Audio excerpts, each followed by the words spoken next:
అదానీకి ఇండియాలోనే కాదు, అమెరికాలో కూడా ఎంత పలుకుబడి ఉందో మరొకసారి అందరికీ వెల్లడైంది.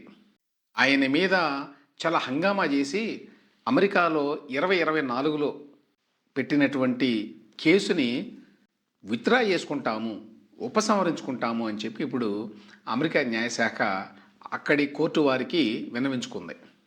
అంటే ఈ కేసు ఇక ఉండదు. ఏమిటి ఈ కేసు? సెకీ అని చెప్పి సెంట్రల్ గవర్నమెంట్ ఆర్గనైజేషన్ ఒకటి ఉంది భారతదేశంలో. సెకీ అంటే సోలార్ కార్పొరేషన్ ఆఫ్ ఇండియా. వీళ్ళ ద్వారా దేశంలో ఉన్నటువంటి వివిధ రాష్ట్రాలు పవర్‌ని కొనుగోలు చేస్తాయి, సోలార్ పవర్‌ని. ఆనాడు ఆ విధంగా ఆంధ్రప్రదేశ్ కూడా కొనుగోలు చేసింది. ఇంకా మరికొన్ని రాష్ట్రాలు కూడా కొనుగోలు చేసినాయి. అంటే ఒప్పందం సెకీ తోటి, అంటే సెంట్రల్ గవర్నమెంట్ ఆర్గనైజేషన్ తోటి. కానీ ఈ పవర్ అంతా వచ్చేది అదానీ కంపెనీ ద్వారా. అదానీ గ్రీన్ అని చెప్పి ఆ కంపెనీ పేరు. వాళ్ళు తయారు చేస్తారు, కానీ ఈ సెకీ అనేది మధ్యవర్తి అనమాట. ఈ పవర్ ట్రాన్స్మిషన్ అంతా సెకీ ద్వారా జరుగుతుంది.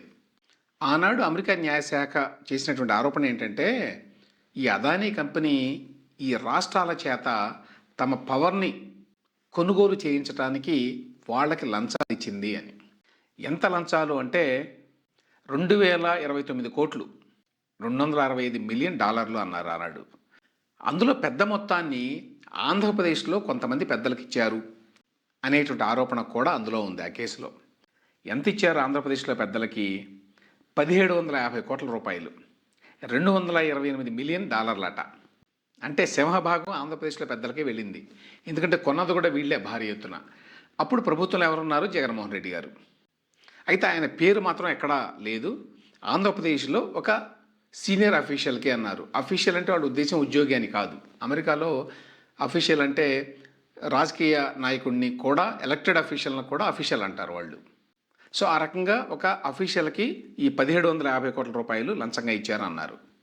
ఈ అదానీ కంపెనీ అమెరికాలో కూడా కొంత ఫండ్స్‌ని రైజ్ చేసింది.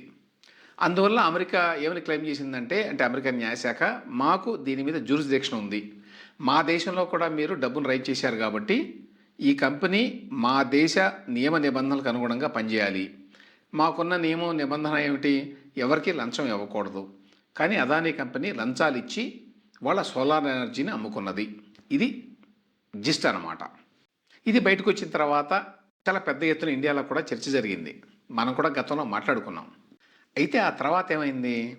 డెమోక్రటిక్ పార్టీ అధికారం నుంచి దిగిపోయి రిపబ్లికన్ పార్టీ వచ్చింది. అంటే డొనాల్డ్ ట్రంప్ వచ్చాడు. ఈ డొనాల్డ్ ట్రంప్ గారు నరేంద్ర మోదీ గారికి చాలా సన్నిహితుడు. తర్వాత ఈ కేసును గత ప్రభుత్వంలో పెట్టారు కాబట్టి దాని మీద ఆయనకి సదభిప్రాయం లేదు. ఈ నేపథ్యంలో ఈ కేసు అంత గట్టిగా ముందుకు వెళ్ళదు అని చెప్పి చాలామంది అనుకున్నారు. అదే విధంగా జరిగింది కూడా. ఏం జరిగిందంటే, అసలు సమ్మన్స్ ఇవ్వాలి ఫస్ట్ గౌతమ్ అదానీకి, ఆయన మేనల్లుడు సాగర్ అదానీకి. ఆ సమ్మన్స్ ఇవ్వడం వాళ్ళ వల్ల కాలేదు ఈ 2 సంవత్సరాల్లో. ఎందుకంటే ఇండియాలో అఫీషియల్స్ దాన్ని కోఆపరేట్ చేయాలి కదా, ఇండియన్ గవర్నమెంట్. సో మొన్న ఈ మధ్య వరకు సమ్మన్స్ ఇవ్వలేకపోతున్నాం మేము, మాకు దొరకడం లేదు ఆయన అని చెప్పారు. ఎవరు? అదానీ. అదానీ దొరకలేదు వాళ్ళకి సమ్మన్స్ ఇవ్వడానికి. ఎందుకు దొరకలేదు అంటే ఇండియన్ గవర్నమెంట్ కోఆపరేట్ చేయలేదు కాబట్టి.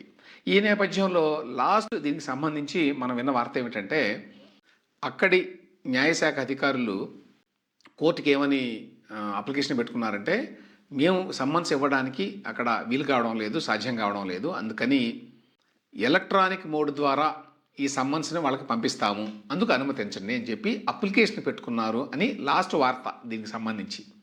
ఆ తర్వాత ఇప్పుడు తాజాగా వార్త ఏమిటంటే, అసలు న్యాయశాఖ వాళ్ళు ఈ కేసును మళ్ళీ పరిశీలించి, ఈ కేసులో పస లేదు, సబ్స్టెన్స్ లేదు, ఈ కేసును ప్రూవ్ చేయడం కష్టం కోర్టులో, అందువల్ల దీన్ని విత్‌డ్రా చేసుకోవాలనుకుంటున్నాము అని కోర్టు వారికి ఎఫిడవిట్ ఇచ్చారట.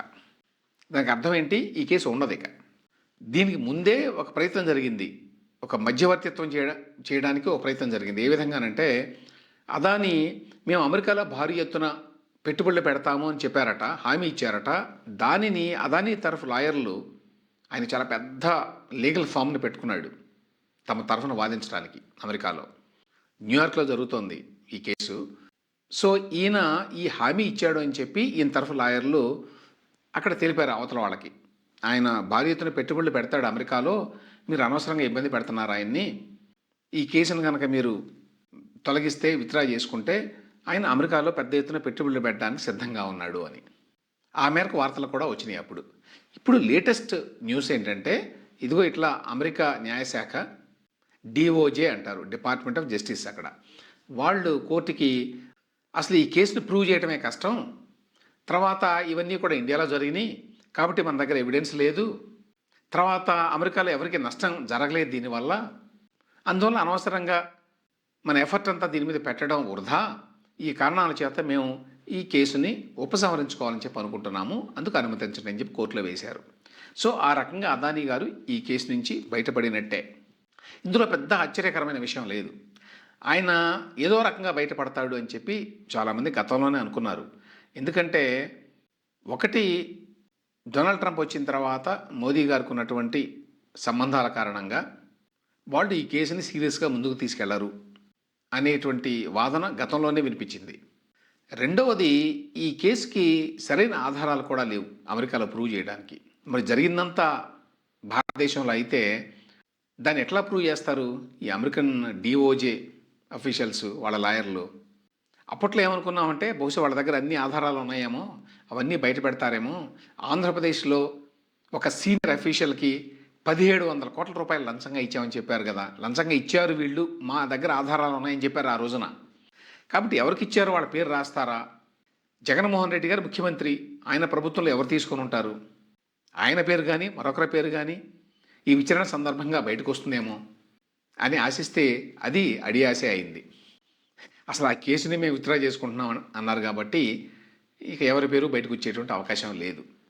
అందుకనే కాబోలు బహుశా జగన్మోహన్ రెడ్డి గారు మొదటి నుంచి ఈ కేసులో చాలా నాన్ చాలాంట్గా ఉన్నాడు. అంటే చాలా లైట్గా తీసుకున్నాడు దీన్ని. ఇంత పెద్ద ఆరోపణ కదా.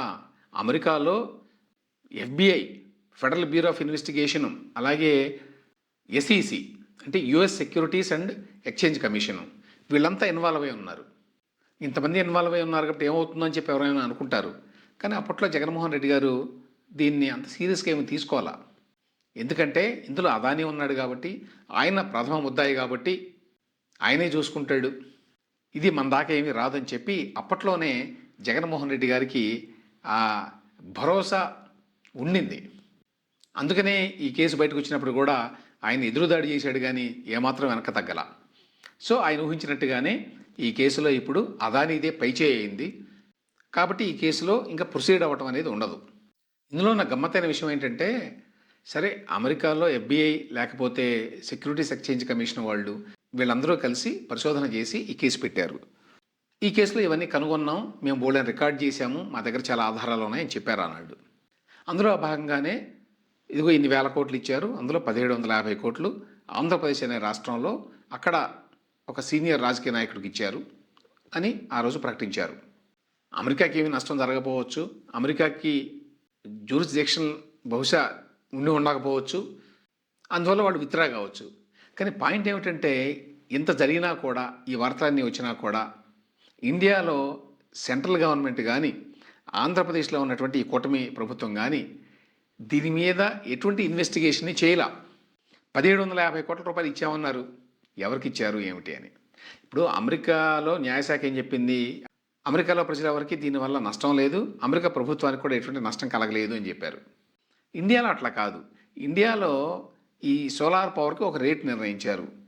దానికి లంచం ఇచ్చి ఉంటే ఈ 1750 కోట్లు, దానికి అర్థం ఏంటి? ధర ఎక్కువ పెట్టి అందుకు బదులుగా దాన్ని ఒప్పుకున్నందుకు గాను రాష్ట్ర ప్రభుత్వంలో ఎవరికో 1750 కోట్ల రూపాయలు లంచంగా ఇచ్చారన్నమాట. ఈ భారం 25 ఏళ్ళు ఉంటుంది. 25 ఏళ్ల పాటు సెక్కి నుంచి ఈ అదానీ ఎనర్జీ గ్రీన్ పవర్ని కొనాలి, సోలార్ పవర్ని కొనాలి. ఇక్కడ యాక్చువల్గా ప్రజల మీద భారం పడుతుంది ఆంధ్రప్రదేశ్లో 25 ఏళ్ల పాటు, అది కూడా. కాబట్టి కూటమి ప్రభుత్వం అయినా ఇన్వెస్టిగేషన్ చేసి ఉండాల్సింది. కేంద్ర ప్రభుత్వం ఎలాగో చేయాలి, ఎందుకంటే ఒక రాష్ట్రం కాదు చాలా రాష్ట్రాలు ఇన్వాల్వ్ అయి ఉన్నాయి కాబట్టి. సెకీ అనేది కేంద్ర ప్రభుత్వ రంగ సంస్థ కాబట్టి. కానీ వాళ్ళు కూడా దాని గురించి ఏమీ మాట్లాడలేదు. సో ఇందులో అర్థమయ్యేటువంటి నీతి సూత్రం ఏంటంటే, పవర్ఫుల్ పీపుల్ తోటి సంబంధాలను పెట్టుకుంటే మనం ఎటువంటి చిక్కుల్లో ఇరుక్కున్నా కూడా సేఫ్గా బయటపడవచ్చు అని. ఈ వ్యవహారంలో మోదీ గారితోటి ఉన్న సంబంధాల కారణంగా గౌతమ్ అదానీ గారితో సంబంధాలు ఉండటం వల్ల జగన్మోహన్ రెడ్డి గారు బయటపడ్డారు అని చెప్పాలి.